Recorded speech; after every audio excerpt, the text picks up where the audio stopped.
Well, good morning, Crossroads. This is part 3 of this week's series with Kevin and Angie and myself. This particular part of the series is called Walking in the Footsteps of God.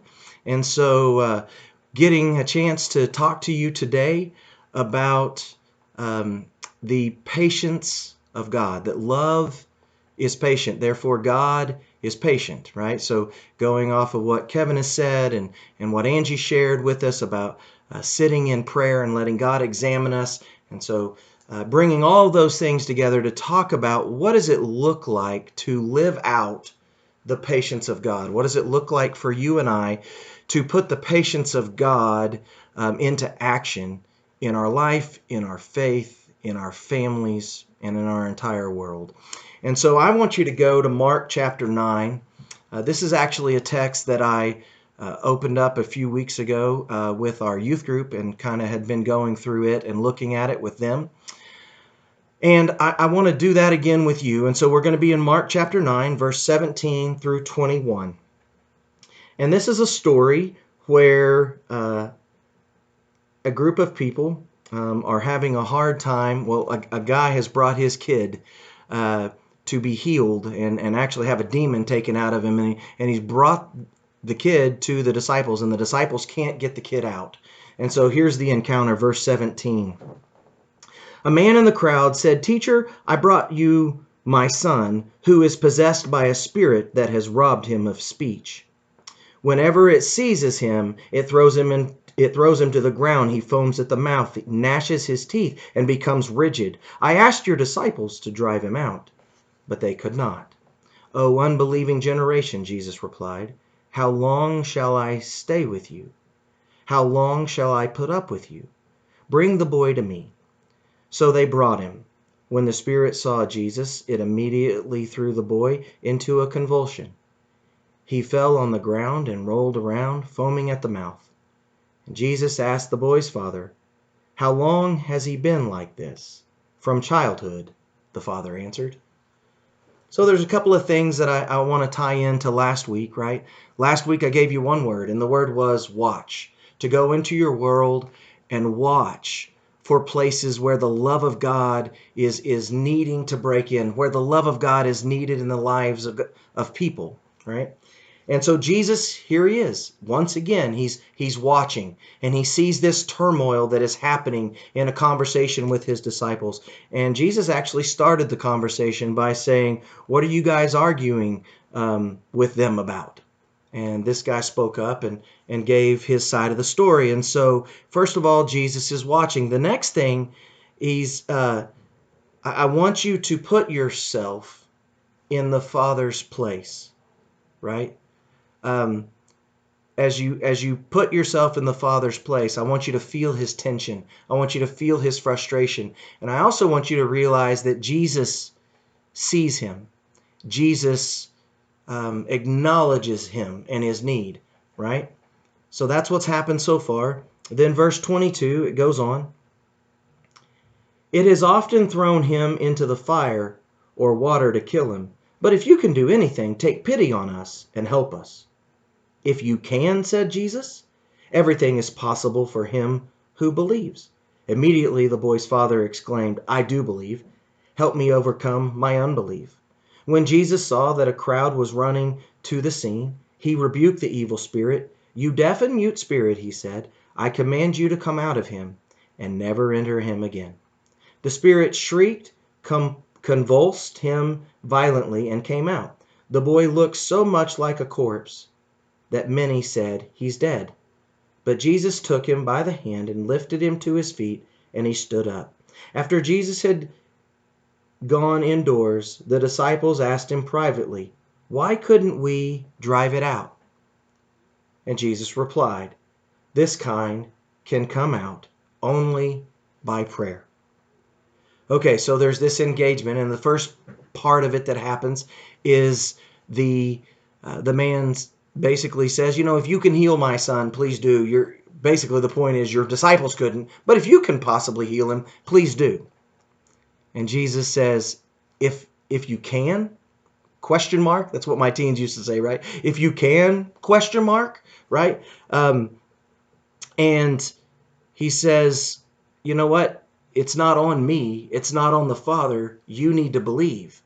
If you believe, all things are possible. And he says, I do believe. Help me in my unbelief. Now, first of all, I think how you read this text really matters. The feeling that you get out of it, right? Or the thoughts that come to you. If you take this as Jesus really kind of getting onto this guy, you read it one way. If you take it as, this guy misspeaking and speaking over himself, and Jesus going, what do you mean about if I can, right? This really sits with you. You need to believe. And this guy going, oh, you're right. I need to believe. So help me in my unbelief, right? You read it kind of different, and it's interesting. It doesn't tell us how to read it, but it is interesting that this guy, Jesus gets this guy to a place where he realized, oh, right, I need to believe. So would you help me in my unbelief? And then you get all the way down to verse 28 and 29, and the disciples say to Jesus, hey, Jesus, why couldn't we deliver that demon out? And Jesus says, this kind only comes out by prayer. I want you to really think about what Jesus has just told his disciples. And I want you to put yourself back in the story and ask yourself this question. In this story, does Jesus say a prayer? Is there a single prayer that we see in this story? And the answer is no. So the question is, what prayer is he talking about? This kind only comes out by prayer. There's a couple of things here that kind of jump out at you. One, I think you're dealing with Jesus referring not to any prayer said here. He's talking about a life of prayer, right? Praying for the world, praying for the needs of others, praying for God to break in, right? This is what Jesus's life was about. God, take this cup from me, but not my will be done, but yours. So there's this posture that Jesus lives constantly of priesting for the world.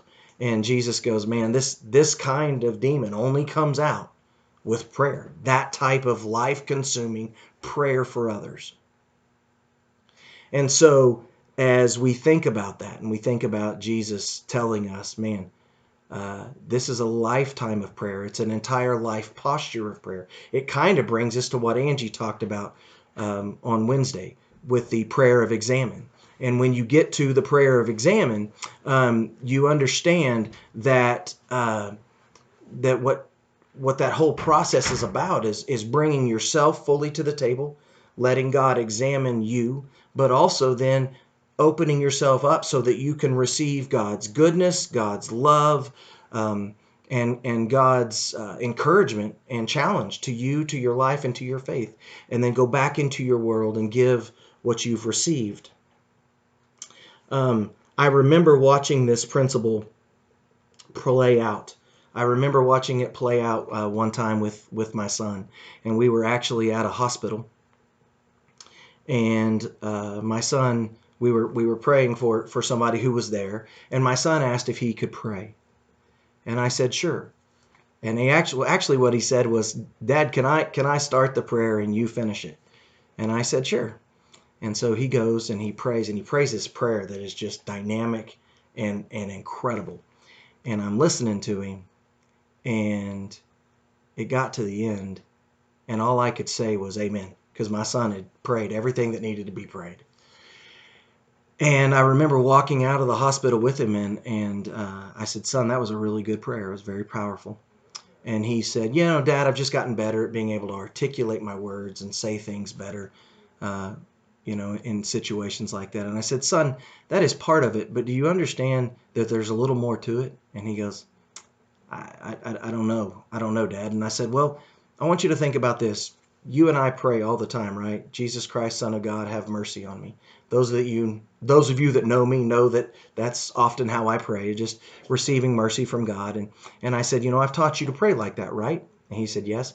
And I said, do you understand that that's all priesting is receiving mercy from God for someone else? And that's what you did in the room. So you were able to give what you always receive from God personally. You were able to give to someone else. And so what I want you to think about this week is how all of this ties into being patient. And here's what I want you to know. I gave you a word last week of watch. This week, I want to give you the word of pray. And I want to tell you that you've spent an entire week watching the needs of the world around you. And now I want you to pray for the world around you. I remember one particular week during my sabbatical, early on in my sabbatical last year, and I remember getting an email that really had upset me. And it was just kind of gnawing at me. And I couldn't, without breaking my sabbatical, I didn't want to call the person or or deal with the situation because it wasn't mine to deal with. And so I couldn't do any of those things. And it just began to gnaw at me. And so I remember one afternoon in my car and God confronting me and just going, give that to me. And so I gave him my anger and my frustration over all of that situation. And then he put the person who I was mad at's face right in the middle of my brain. And I knew in that particular moment in time, my goal, what I was being challenged to do was to pray for that person. And I began to pray God's mercy for that person. For God's mercy that I pray for every day for myself and for my family. For God's mercy to be poured over that person who had just been angry at. And I began to do this in my sabbatical for everyone. Everybody that God ever brought to my brain, I began to pray God's mercy over. And what ended up happening is, I don't know any answer to prayer that God did out of that for any of those people. What I do know is it changed me, that I began to be consumed with God's love and God's patience for those around me. Church, this is my hope for you. Watch and pray for those who are around you this week, that they might receive the mercy of God and that they might be blessed as you and I, priest in the kingdom, as his people. Church, love you. Have a great weekend. God bless.